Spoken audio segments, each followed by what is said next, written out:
it says, you say a group of parents got together, but why?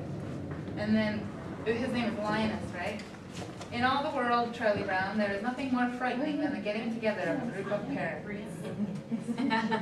We're going to go over effective public comment, advocacy through letters and email, challenging the system, and filing a complaint.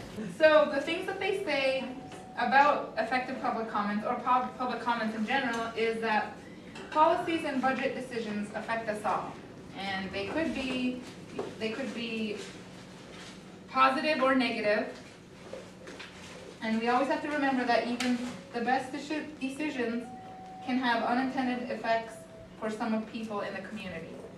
There's good intentions there, you know, behind the policies, the budget decisions, but not everybody is satisfied. So there's that saying that we can, you know, that we can put to that. We can't satisfy everybody. So we have to keep that in mind. It's hard to satisfy a whole community. That's why we need to speak up, though. If we have a problem, if there's, you know, something wrong with the decision, the policy, that's our time to speak up as community members, as concerned citizens. We must also understand that the board or the council only has a certain amount of legal authority to act upon something at the time we give a public comment. So it's their responsibility to look over it and make a decision, but yet again, you know, there's certain things that they can't right away. They have to go to a legal source or go through a chain of commands just like we have to. And we always have to keep in mind that things might take a little bit longer than we expect to be resolved. Normally, if you do make a public comment, if you're concerned about something and you make that to a board or a council, they're not going to make a decision right away. It could take days, weeks, months. So we always have to be patient when we're being the concerned citizen that we are. So effective public comments should be specific. They should tell your story. They should be short and simple, and they should make an impression. And we'll go into depth on each one of these bullet points. It's helpful to know the exact names of programs, funding sources, dollar amounts, percentages. If you have a problem with a certain budget decision, it's always great to know exactly what you're commenting on. And you should always state your opposition or your support and also provide alternative solutions, because a lot of times, you know, the only way you're going to be effective is if you also offer a solution. You know, you can go up there with your complaint and then sit down, but it's helpful and more positive if you also say, you know, we could also do this. Well, what do you think about this? So then they know, the board or council knows that you put some extra thought into it. And it's better to say specifics like, I am concerned about how this insert funding or program will affect our Alaska Native students, because, rather than just saying, don't do this, or pointing fingers. Give clear and concise reasons for why you support or oppose the subject at hand. And the biggest thing that being specific basically means is do your research. Doing your research before you make a public comment will help the impression that you make immensely. That just means, you know, reading anything, looking up the history behind the decision, or even looking at other communities and how they've dealt with whatever you're making a public comment on. So the next bullet point is to tell your story. And this is important because it shows the connection you as a person have to what you're making a comment on. You could either make the connection to yourself or to your community or your neighborhood. And an example would be something, you know, like, I think this is important because I'm planning on staying here for a long time, making a family, you know. I mean, you, like, being invested, that just shows that you're invested in what you're making a comment on the subject. Being honest and realistic is important. So but there is also a clear line on that. You know, being honest and realistic. In the honest part, you don't want to show too much emotions, because sometimes that can cut people off from listening to the rest of what you have to say. So, you know, like, I think there's a fine line on when you can show like really deep emotions, you know, like anger or crying or anything like that when you're making a public comment, because you really want the people who you're addressing to pay attention to your full speech rather than, you know, sit there and think, oh, they're crying. And emotions, sometimes people are always different. You never know how they're going to take them. Some people could be turned off. Some people could have way more empathy for you than they need to have. You know, it's just always, I guess it's just a subject that really is the important part, to understand when it's appropriate to show feelings and when it's not. So that's a good thing when you're telling your story, just to be wary of the people you're addressing and how they'll react to it. When you're being realistic about anything, it's accuracy for them. They're not going to question you. You know, if you're stating something that's totally beyond what the board can handle, then it's kind of, you know, they put up a wall because they can't do it. So that's another reason why it's good to be realistic. So keeping your public comment short and simple. It's always good to practice. Normally, if you stand up in front of a board, you only have a limited time to speak. So you want to get the point across and not blab on. And it's always good to practice a few times before you make your public comment. Practice makes perfect. So, and normally public comments are limited to 1 to 3 minutes, especially if it's like a, you know, for example, like the school board, when there was that teacher rally that was going on. I tried to go to the school board meeting, couldn't even get in the door. If I wanted to, I'd probably be way in the back, you know, pushed up. But if you could imagine how many people were on the list to make public comments, you know, so they were probably having to go really fast unless they wanted to stay there at 2 o'clock in the morning. So keeping it short and simple and to the point is very effective. Bullet point quick, they call it, or having sequential arguments piled one on top of the other is also a great strategy. It leaves the audience with your most important points, you know, so they're hanging on to those and not on some other thing that you said that doesn't really have to do with your comment or the subject. Your last objective in making a effective public comment is making an impression. So they always say, everything I've read, you know, if you want to make a public comment, it's good to arrive 15 to 20 minutes early so that you could put your name on there, that you're closer to the beginning, because some of you probably sat on boards and listened to people speak, and when you have a long list, the people at the front are normally the ones that get hurt, because the people towards the end, you know, you're getting tired, and it's dragging on, so it's good to always be closer to the front of the list than the back. It's always good to address the board by name, you know, Mr. President or President so-and-so, council members. It's really, everything I've read, again, that's the one thing they always say, you have to address them by name. Is that true, Mr. Wallace, you being the president of the OBS board? Does that make a difference to you if somebody says Mr. Wallace or President Wallace? Absolutely. And does that also with you, Sylvia, does that make a difference if somebody?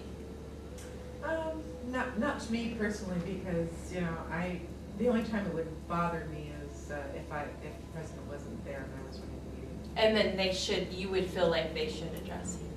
Yeah. Yeah, I think that's what I think. I just think it's nice to hear it from somebody who does it, because then it helps us to say that's not just, you know, something that has been made up. It really does make a difference. So do you mean the person leading, or do you mean the entire council? Should you go Mr. Wallace and council, or what?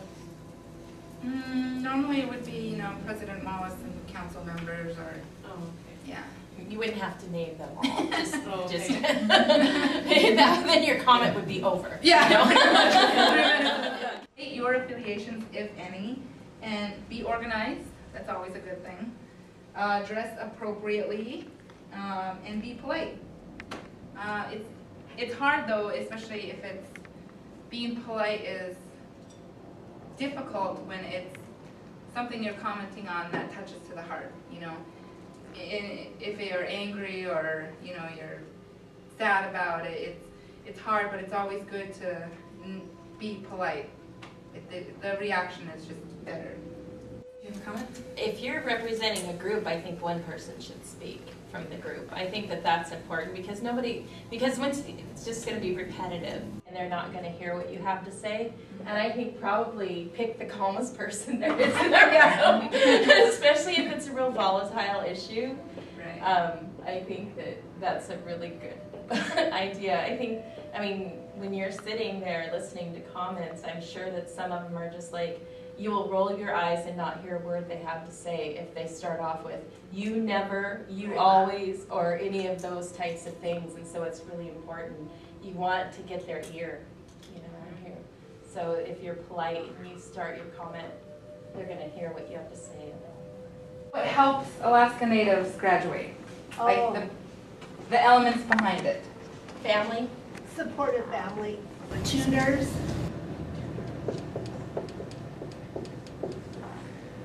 transportation, counselors, A good alarm clock. alarm clock, breakfast, Priya said, really? Yeah, breakfast. Attendance policies. Support in school.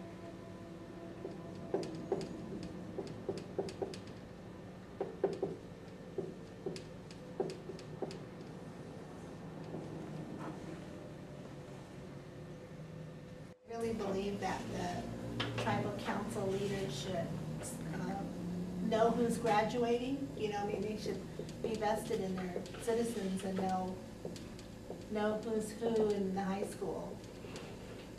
Just like. Community support would be like sort of what you're saying. Well, community sport is like whole community, but this is just like one specific group. Maybe tribal community support. Yeah. Yeah.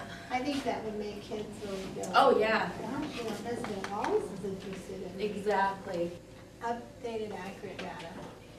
So now that we get your brains moving, let's go on to the activity. You are representing Native families in Ketchikan.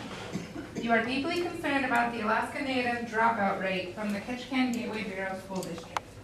What are your specific concerns?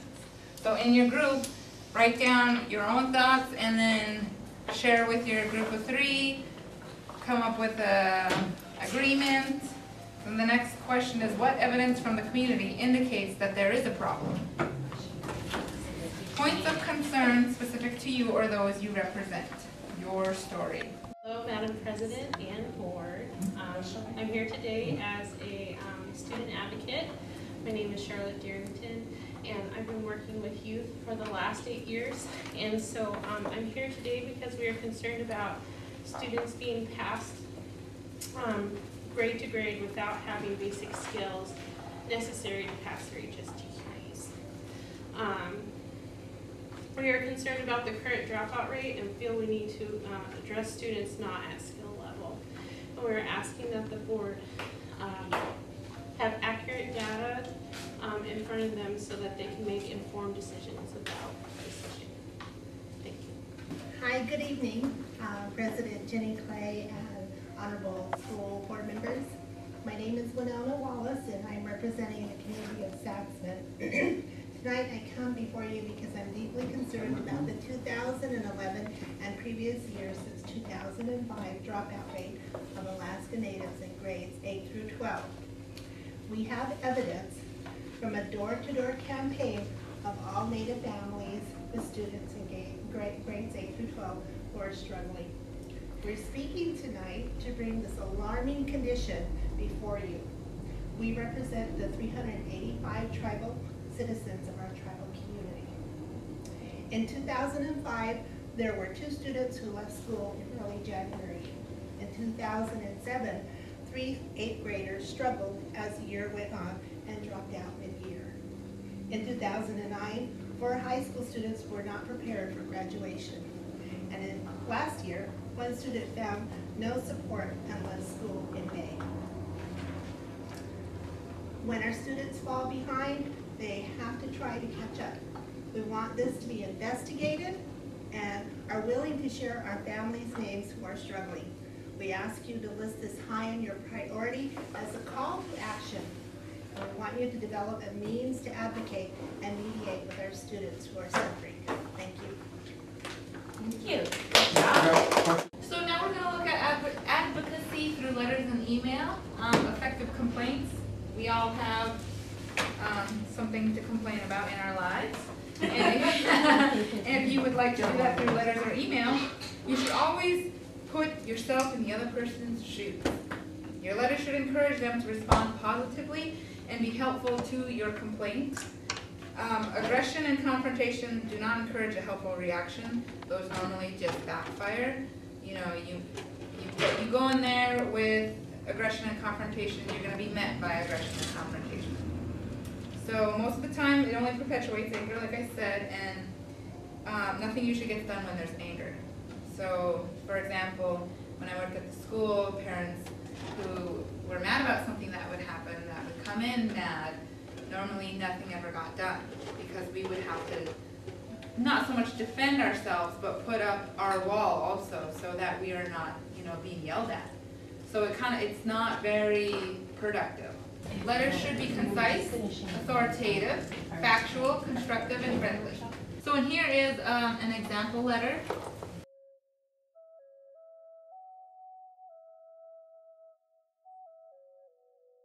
So in challenging the system, Margaret Mead once said, "Never doubt that a small group of thoughtful, committed citizens can change the world. Indeed, it's the only thing that ever has." Making change sometimes requires challenging the system. However, it is important to use appropriate channels to do so. And I think we all know that. So problems in the local district, begin at the lowest level. If you have a problem, you could talk to the teacher or a staff member. If that doesn't work, then you move on to the principal. If you still don't get a response that you would like, then you go to the superintendent and then the school board.